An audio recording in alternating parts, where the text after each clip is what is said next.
ये मेरी कहानी है, एक खबब जैसी फेरी टेल। मैं एक छोटी सी शहजादी हूँ जिसे खुश रहना पसंद।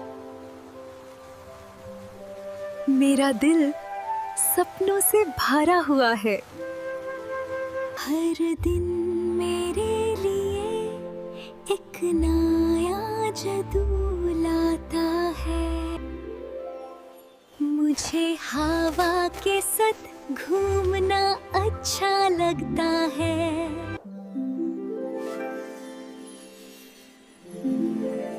यहाँ हर रंग एक कहानी सुनाता है। ये महल मेरा घर है।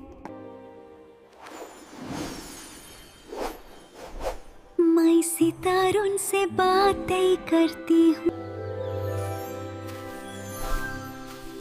ये जंगल भी मेरा दोस्त है।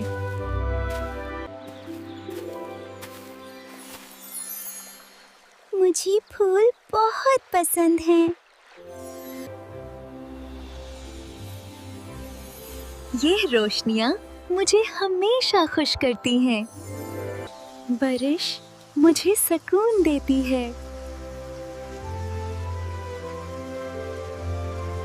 हर पल खूबसूरत है।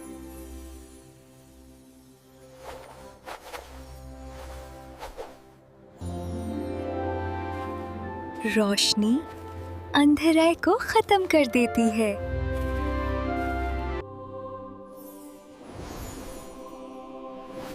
कभी-कभी लगता है मैं उड़ रही हूँ।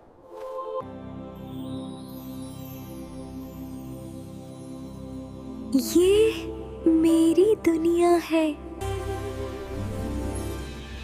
पानी की आवाज दिल को छू लेती। मैं एक शहजादी हूँ। और ये मेरी फेरी टेल कहानी थी।